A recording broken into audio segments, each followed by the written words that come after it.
comfortably cramped and not appropriately. And welcome back. Republican lawmakers led by Marjorie Taylor Greene and Matt Gaetz, they're holding a press conference right now in response to Biden's January 6th speech. So let's go ahead and listen in. We're not here to obsess about it, but we are here to expose the truth, to ask key questions about what happened on January 6th, who animated the violence, the extent to which the federal government may have been involved. We know this. January 6th last year wasn't an insurrection. No one has been charged with insurrection. No one has been charged with treason. But it very well may have been a Fedsurrection. We are very concerned that we have sent letter after letter to Attorney General Garland and FBI Director Wray to simply get to the bottom of unexplained circumstances where people are on the FBI most wanted list from January 6th, and then they fall off of that list. FBI Director Wray was asked under oath before the Congress about the federal assets and agents that were on the ground on January 6th, and he wouldn't provide clear answers. Attorney General Garland was asked in the Judiciary Committee by my colleague Thomas Massie about Ray Epps. He could have cleared up that circumstance and resolved these questions, but he declined to do so. It seems that senior officials in our Justice Department have no problem giving long speeches to try to politically target and smear those they disagree with, but they don't answer the questions that can get to the truth of what really happened on January 6th. I want to credit the reporting at Revolver News for having aggregated a number of the videos that I'm going to go through now that I think continue to ripen these very deep concerns that Congresswoman Greene and I have, and I would ask you to play the first clip. We need to go into the Capitol. Into the Capitol. What?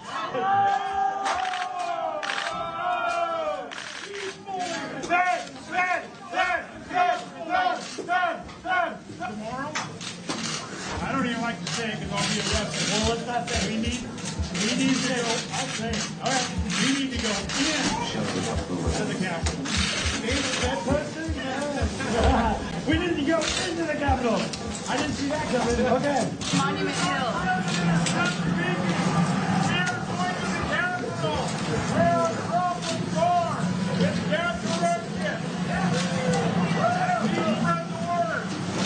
All right. Okay, but one more thing. Yeah, so can we go up there? No? When we go in. Are we going to get arrested if we go up there? You don't need to get Did you shot. arrest us all? This is the very last thing that happens before the breach. You've got Ray Epps whispering into this guy's ear, and this is the moment of breach. You know, if you were the January 6th committee, wouldn't you want to know what Ray Epps whispered into that individual's ear? And here, this is the moment of breach. Epps, part of the breach squad.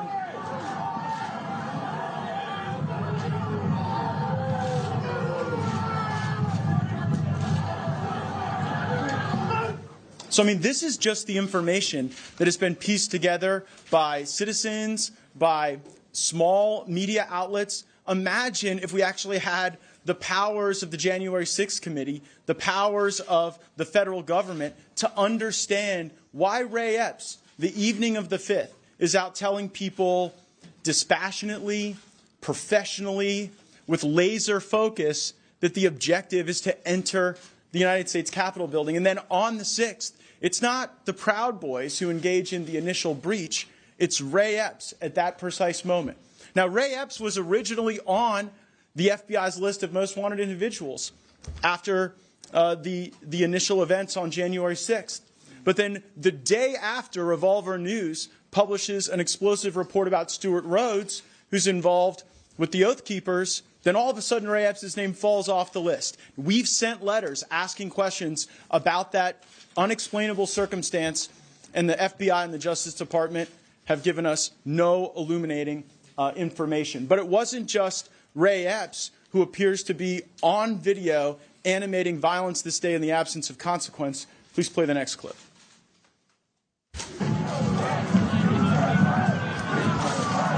Here you have fence being cut,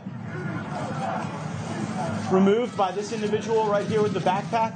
Look, professionally, not whipped up in the crowd, just taking fence down. Now, just moments ago, Congresswoman Greene and I went to this specific location outside, and we demonstrated how easy it could have been, that an individual might have listened to the president's remarks, arrived at the breach site, seen that fencing was removed, and then might have been drawn into a place that they weren't supposed to be and maybe never intended to be. But that individual, the fence cutter that we saw in that last video, nowhere on the FBI's wanted list. No evidence that person's been questioned. January 6th committee doesn't want to talk to them. Why would that person be doing something that so dramatically impacted the acuity of the criminal conduct and then no consequence? But they weren't alone. In an elevated position, on the top of scaffolding that had been set up for the media for observance of that day, we have someone that the internet has kind of identified as scaffold commander, giving persistent instruction to the crowd that had gathered. Play the next clip. Don't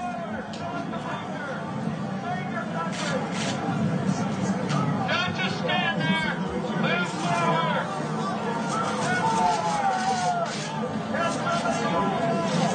Help somebody over the wall. Move forward. Come on, cowboy. Let's go, cowboy.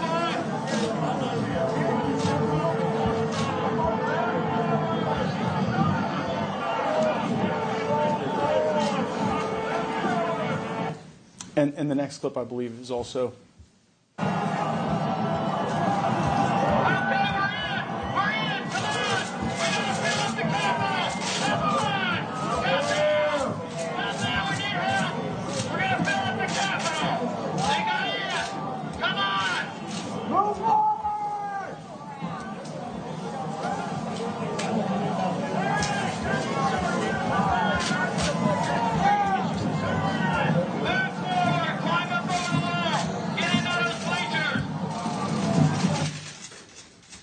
And the next image. And it's not like we don't know who this guy is. The very individual who is directing the crowd to fill the Capitol with persistence, with focus, is this person.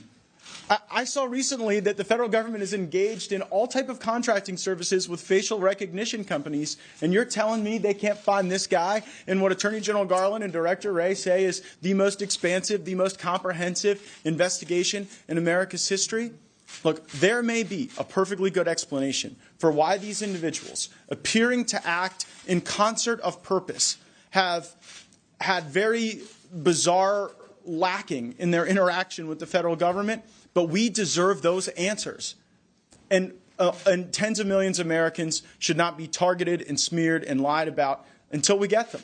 Congresswoman Greene and I were not on the grounds this day. We did not speak at the ellipse this day because she and I had a very specific focus for the debate. Congressman Jordan was preparing to lead a floor effort where different teams would present affidavits and evidence and legal precedent and would review judicial rulings that we thought missed the point of jurisdiction. We were ready to go make those arguments on the floor, on television, for all of America to see as part of our objection to electors from states that we did not believe ran clean elections. We wanted to point out the unilateral changes that occurred in election law that we thought were unconstitutional and illegal. And Congresswoman Greene and I were working together specifically on the state of Michigan. So we did not show up on January 6th cheerleading for, hoping for any type of violence or disruption.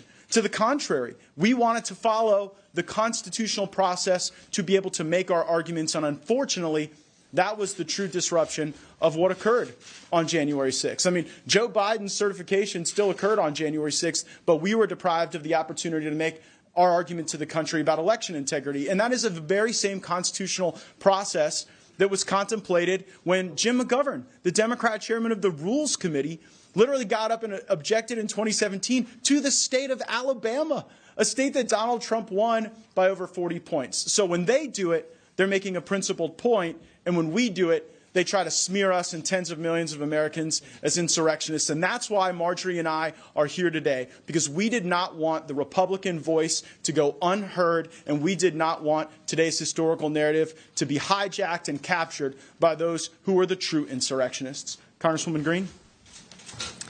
Thank you very much. And I think that's an incredible point that Congressman Gaetz just made.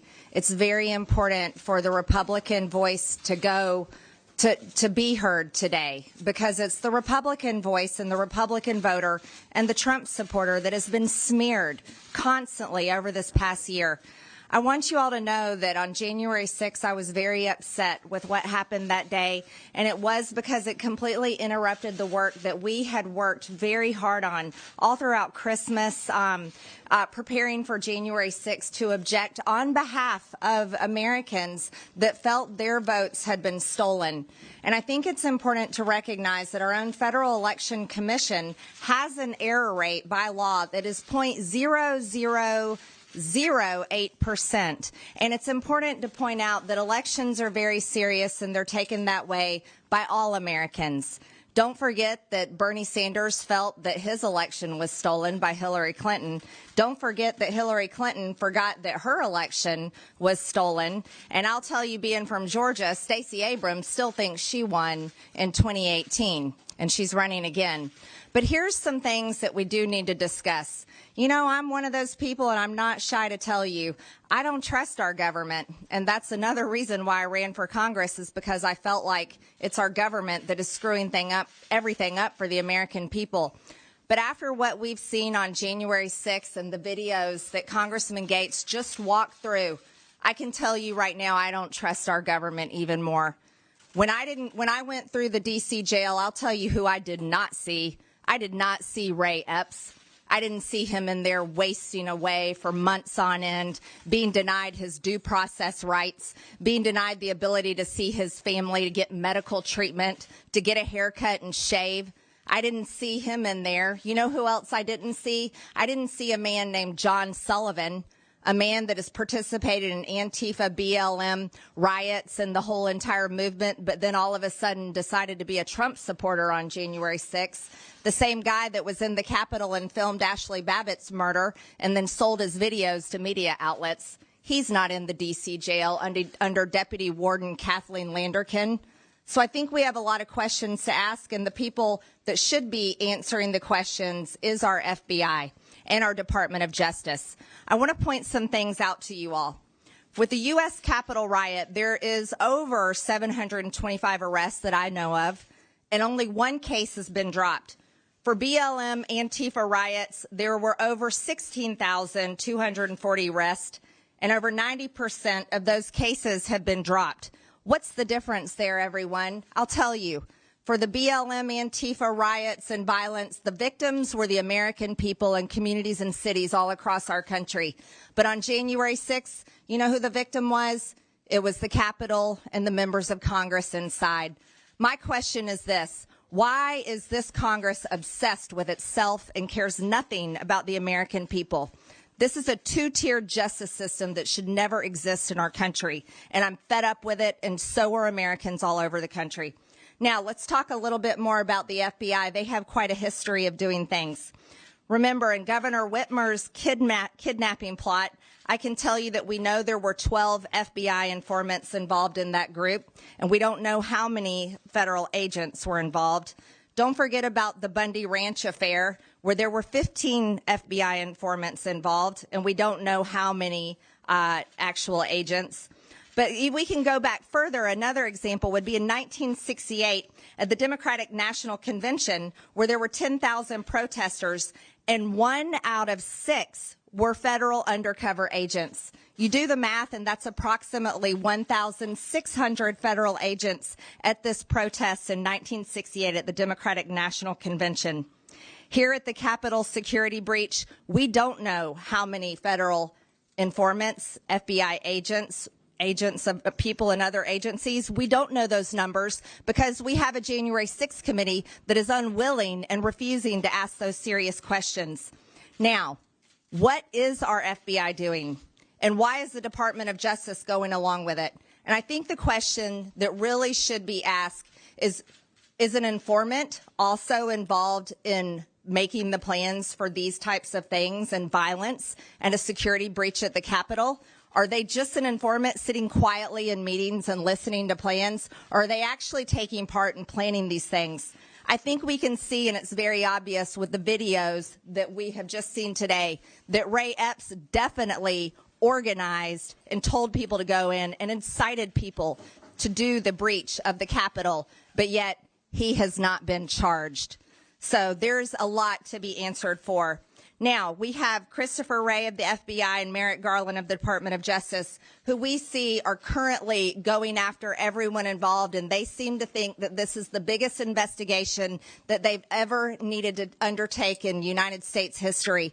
Well, you know what I think needs to be the biggest investigation that in United States history is what is going on at the FBI and what is happening in the Department of Justice. And the American people deserve those answers because it's the American people and the taxpayers that pay for all of it.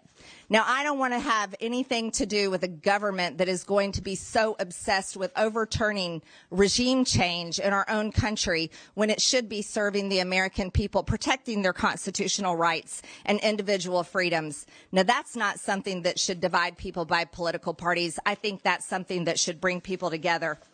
So I think that going forward with the January 6th committee, when Republicans take back the House, as we all are upset about any type of violence and riots in this country, we should have a January 6th committee that looks for the truth instead of protecting its own and working on its own political goals. And when we talk about elections in our country, we need to make sure that they're safe and no one's vote gets stolen and that ID is shown to vote and that they don't use riots to achieve some sort of legislation. Because if Democrats cared about riots, they would have cared about the Antifa BLM riots all over the country in 2020. They would have worked hard and demanded that they stopped. But instead, they promoted them. And even Ilhan Omar, a member of Congress, and our sitting Vice President Kamala Harris posted bail bond links bailing out rioters so they could go back and do it again on the streets. Now, while Republicans are being attacked and the Democrats are attacking people and calling in with subpoenas, subpoenaing their phone records and banking records, I think it's very important to point out you haven't seen Republicans bailing out rioters as very much matter-of-factly and sadly so. Hardly any Republicans have paid attention to the people that are being held months on end with no one caring about them, their families being left to defend themselves and pay for attorney bills, and they're wasting away in jail. I think due process is extremely important. I think that our pretrial rights are important for every single person that is charged with crimes in our country. And I think it is imperative and it is your responsibility as members of the media to call attention to this because it should never happen to anyone, and I don't care what their politics are. So with that, we'll take a few questions. Hey, can I ask you, did you actually listen, Congresswoman, to the President's speech this morning? And do you acknowledge at a minimum that it's time for reflection, or do you repudiate and reject every single thing that the President said?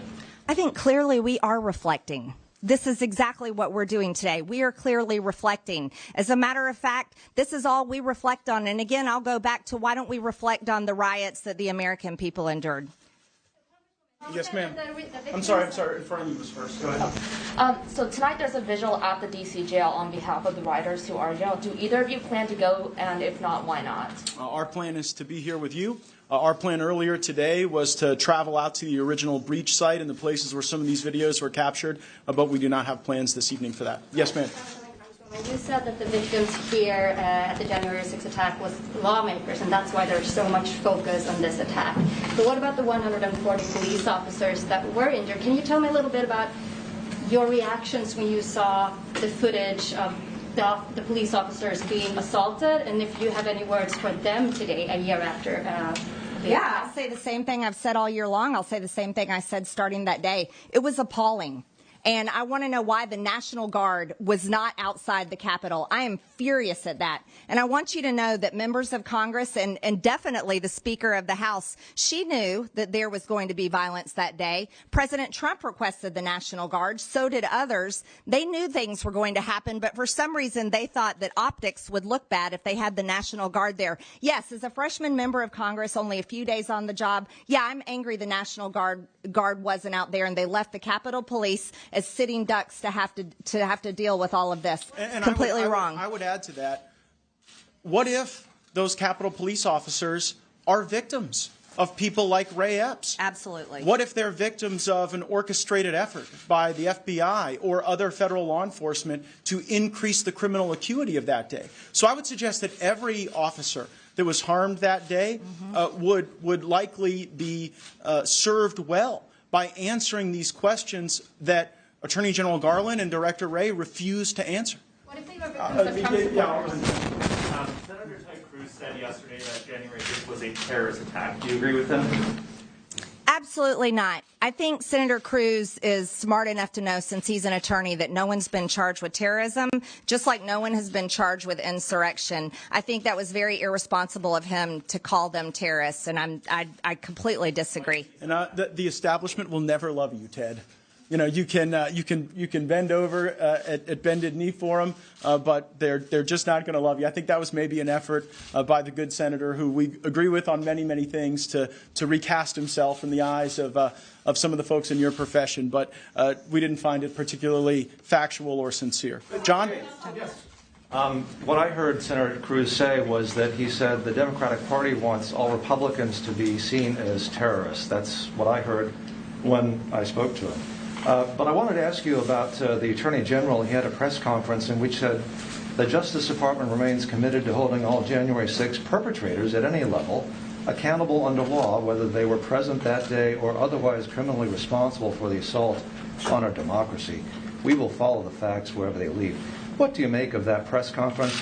The Attorney General speaking out the day before January 6th. It was very frustrating for me as a member of the Judiciary Committee because the Attorney General wouldn't answer Congressman Thomas Massey's direct question about where the facts and the law led. We're worried that this might not be a crime so much as it is a cover-up in some circumstances as it relates to some people. And it is challenging constitutionally to deal with the fact that you may have had Department of Justice and FBI assets and informants really increasing the degree of criminality on this day. And who's supposed to look into them? Well, the Congress is. And there was likely a time, John, when I believed that the Republicans should disband this January 6th committee the moment we take power after the 2022 elections. But increasingly, I'm of the view that we have to convert it to a proper purpose to follow the facts and the law when the Department of Justice has not been forthcoming when members of Congress have asked questions under oath. Mr. Gaetz, do you think there would have been no riot if there hadn't been federal officers somehow involved in the crowd? That is the operative question. And if you note, I would point you to, hold on. I would point to the video that we just showed. I would say take these videos and present them to the skeptics and show them Ray Epps at the moment of breach. There was no breach prior to the video that I showed you, that initial video. And so at the moment of breach, you have Epps instigating, pushing, directing, describing exactly what should happen. I think that the question you asked is the operative question, and unfortunately the January 6th committee seems to be focused on everything else. You're saying the federal government caused the riot at the time? I do not believe that there would have been the same level of criminal acuity on January 6th of last year, but for the involvement of the federal government. I don't think there would have been a kidnapping plot of Governor Whitmer without the involvement of the federal government. And increasingly, we are starting to see pattern recognition, where the federal government inserts themselves into these organizations through assets, informants, at times possibly agents, and then those people become not spectators or witnesses to those events, but they become the very animators of those events. That seems to be precisely the evidence that I just showed you regarding Ray Epps. I'm sorry. Let's let everybody get one before we go back. Yes. Just to zoom out on Arthur's question, your theory of the case is that Donald Trump actually won the election. The federal government organized a breach of the Capitol to disrupt the results being challenged on January 6th. I think you've imputed a motive that I think we still have to investigate. Remember, what Congresswoman Greene and I are calling for is for Republicans to take power and utilize the January 6th committee to answer those questions as to motive. What I find very circumspect is in the face of this direct captured evidence, and when presented with direct questions under oath, we get obfuscation from the Attorney General and the FBI Director. That is very suspicious to us. We're not ready to try and convict anyone, but these are the operative questions, not whether or not there were coup plotters who wanted to formulate an argument for the floor of the House.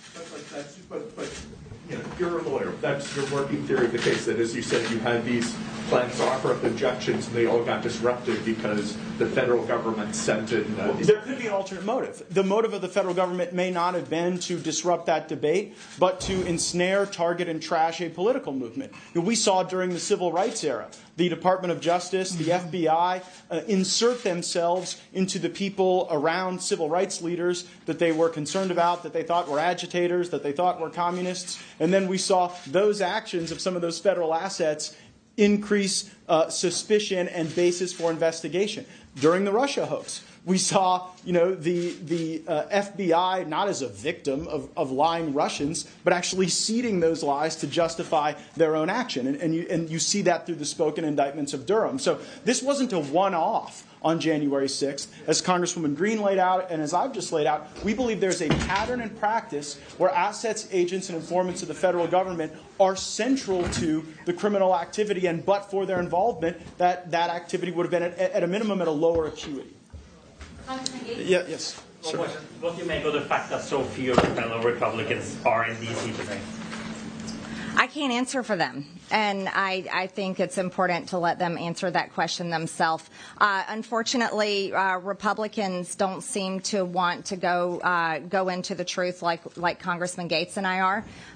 We will not stand here and be lied about, and that's what's happening. We're watching it all over the news today, and we've seen it for the past year. I'm not one that's going to just sit there and take and duck and hide under cover when the mainstream media and the Democrat Party wants to label people and tell lies about us. We're here because we want to get out in front and say we think there's real questions that do need to be asked. Another thing is I'll never answer for someone else's motive on what they did on January 6th because I have no idea. The only thing that we cared about and we're working on, again, was looking into election fraud. And we were objecting and had worked very hard on the state of Michigan on behalf of those people that had signed their names at risk of perjuring themselves over what they had said they'd seen election fraud. I think that's extremely important. So as far as anyone's motive, and we're not going to defend people that broke laws on January 6th. I certainly don't want to do that. I don't like any riots, and I don't care what they're for. What I want to know is, was our government involved, and why? Why on earth would they do that? And if so, there's something that needs to be done about it. Yes, sir, in the back. Now that so many audits and other checks have been done, do you acknowledge that Joe Biden won the election and is the legitimate president? You want to know something? I've introduced 4 different sets of articles of impeachment. I think it's very clear that I think Joe Biden is the president.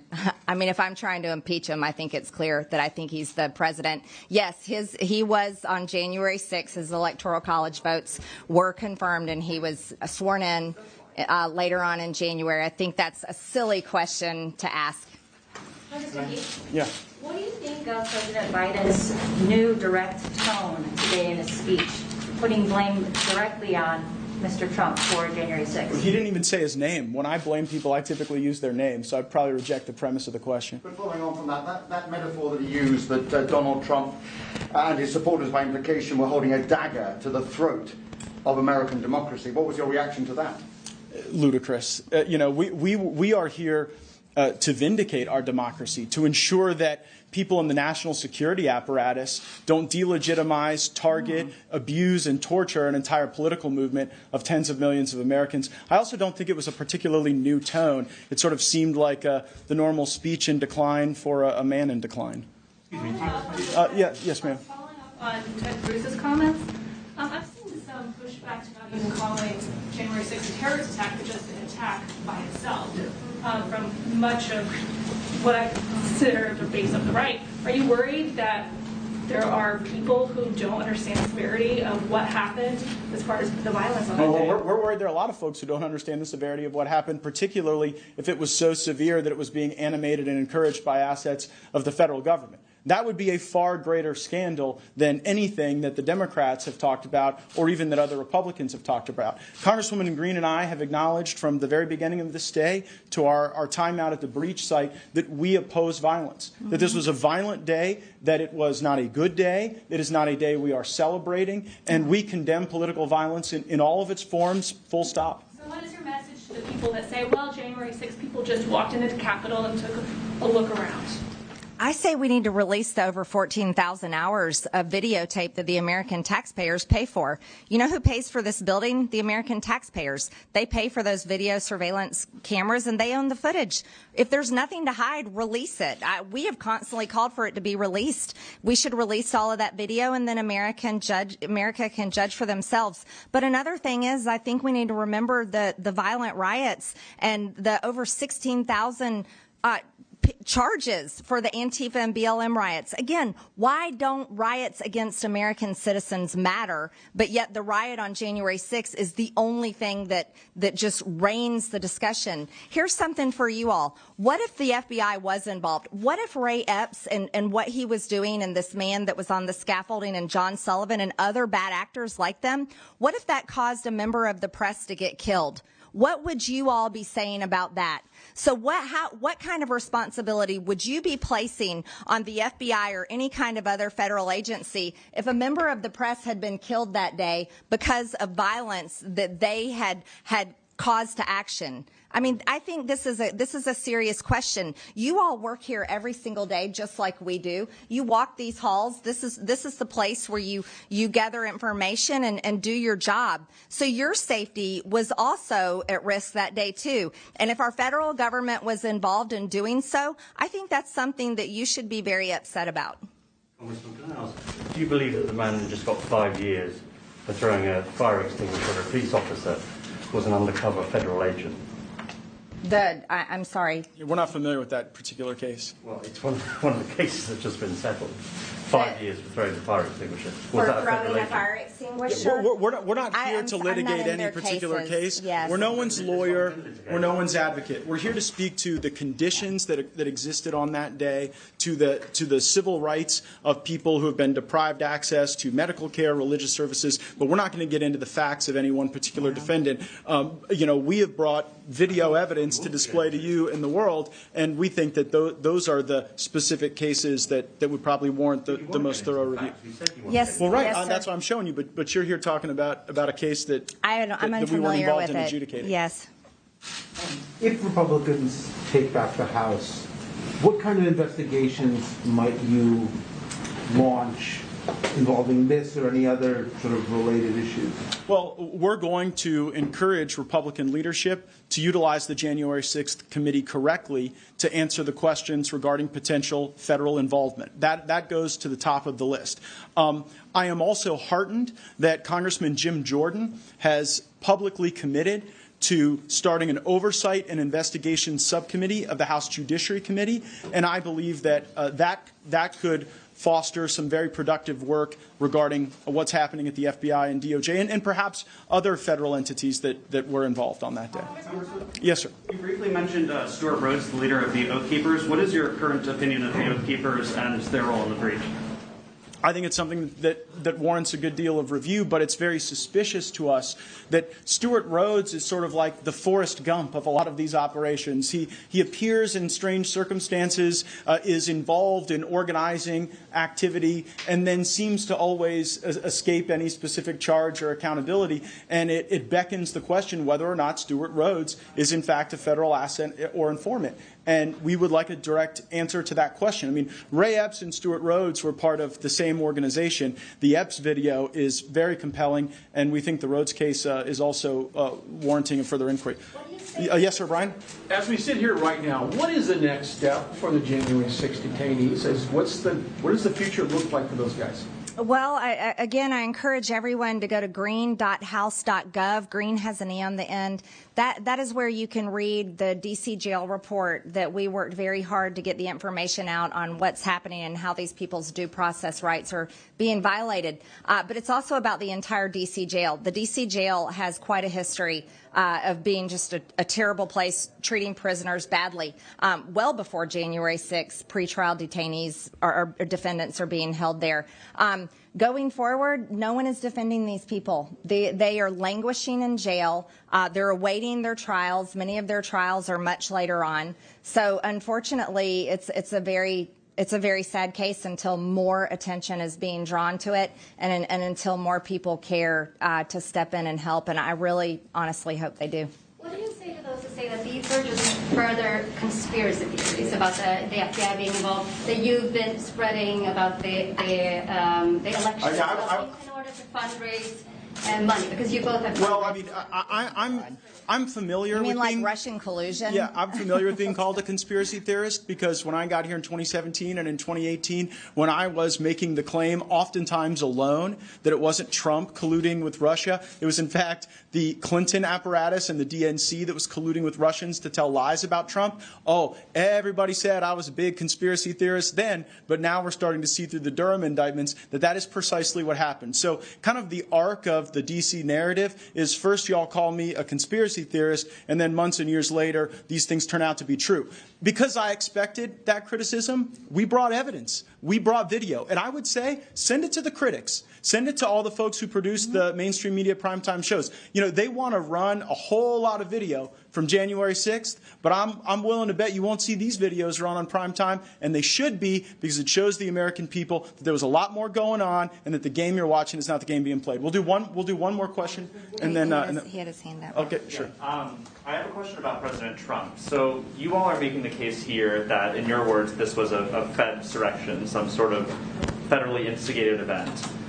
Correct me if I'm wrong, but as far as I know, that is not the case that President Trump himself makes about this. He, sees this as an outpouring of support from his followers and says that the real insurrection was on November 3rd. I haven't seen him make the argument that this was some sort of federally instigated thing. We're not only limited to the arguments that former President Trump makes. We're entitled to make our own arguments, yes. Why should they believe you and not former President Trump? Believe the evidence. I don't think it's one or the other. I think that's the wrong premise to take here. We were both really looking forward to President Trump's press conference tonight. Unfortunately, I think he got some bad advice in canceling it. We wish that he had done that so that people could have asked him these questions. But just like Congressman Gaetz just said, as members of Congress and representatives, we are going to be asking our own questions, and we don't have to fall in line behind anyone in the types of questions we're asking. Yeah. We don't talk about our conversations with the president with you guys in every circumstance. Yep. You right? Thank you, guys. everyone. Thank you. This is going to fall. And you just heard from Republican lawmakers Marjorie Taylor Greene and Matt Gaetz talking about January 6th. They want an investigation into the people who are specifically responsible for the crime on that day, those people giving the crowd instructions to commit crime. You saw in the videos that they presented. These are people who the January 6th committee are not investigating. They haven't been arrested. In fact, they believe Democrats are completely ignoring the 2020 summer riots, but are obsessing over January 6th. They are also demanding a congressional hearing on the mistreatment of the protesters who are currently being detained. We will, of course, continue to cover this very important story. And with that, I'm going to send it over to Alicia Summers. All right, Stella, thank you. And we're efforting Marjorie Taylor Greene a little bit later on in this show. She'll be joining me live.